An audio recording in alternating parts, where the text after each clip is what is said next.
నమో వెంకటేశాయ. ప్రస్తుతం అమెరికా దేశానికి సంబంధించి మన భారతీయ విద్యార్థులు ఉద్యోగులు పడుతున్నటువంటి కష్టాలను మనం గమనిస్తా ఉన్నాము. సో దీనికి ప్రధానమైనటువంటి కారణము షష్టగ్రహ కూటమి అనేటువంటిది మీనరాశిలో ఏర్పడడం వల్ల ఏ అనేటువంటి అక్షరము మనం తీసుకున్నట్లయితే అమెరికా దేశానికి సంబంధించినటువంటి అక్షరము మేషరాశికి సంబంధించినటువంటి రాశిలో ఉండడము, దీని వలన అక్కడ ప్రత్యేకించి ప్రస్తుత అమెరికా దేశంలో మన విద్యార్థులు అలాగే H1B వీసా ఉద్యోగస్తులు కావచ్చు, ఇంకా ఇతరత్ర జనాలు సమస్యలను ఎదుర్కొంటున్నటువంటి పరిస్థితులు గోచరిస్తూ ఉన్నాయి. ఇది ఒక అమెరికాకే సంబంధించి కాదు, రాబోయే కాలంలో లండన్లో అలాగే CH అనేటువంటి అక్షరాలతో ఉన్న దేశాల్లో, D అనే అక్షరాలతో, S M అనేటువంటి అక్షరాలతో ఉన్నటువంటి దేశాల్లో, మరీ ముఖ్యంగా A అనేటువంటి దేశాల్లో ఎక్కువగా ఉండేటువంటి అవకాశం ఉంది.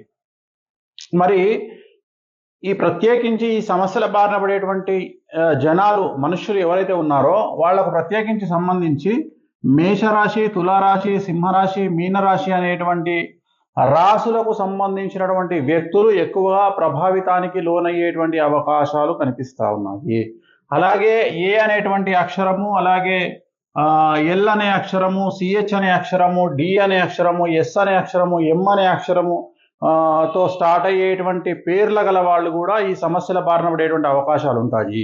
ఇవి ఎప్పటి వరకు ఉంటాయి అంటే మనకు 30వ తేదీ మార్చి 2025న షష్టగ్రహ కూటమి స్టార్ట్ అవుతుంది.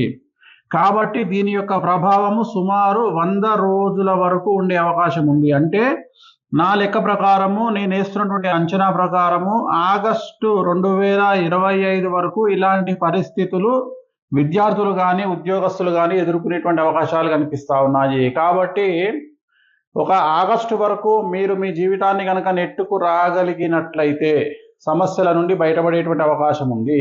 అలాగే నేను చెప్పినటువంటి రాసుల వాళ్ళు విద్యార్థులు కాకుండా, ఉద్యోగస్తులు కాకుండా, డాక్టర్లు అవ్వచ్చు, సాఫ్ట్వేర్ ఇంజనీర్లు అవ్వచ్చు, మంచి పొజిషన్లో ఉండే వాళ్ళకు కూడా అమెరికా దేశంలో కానీ, లండన్ దేశంలో కానీ, ఇతరత్ర CH, D, S, M అనేటువంటి ఏ అనేటువంటి దేశాలకు సంబంధించిన వాళ్ళే కావచ్చు, ఆ పేర్లతో ఉండేవాళ్ళు కావచ్చు, ఖచ్చితంగా వాళ్ళ జీవితాల్లో కూడా కొన్ని సంచలనాలు, సమస్యలు, ఆర్థికపరమైనటువంటి ఇబ్బందులు, ఉద్యోగం కోల్పోవడము, అనారోగ్య కారణాలు ఇవన్నీ ఏర్పడేటువంటి అవకాశం ఉంది.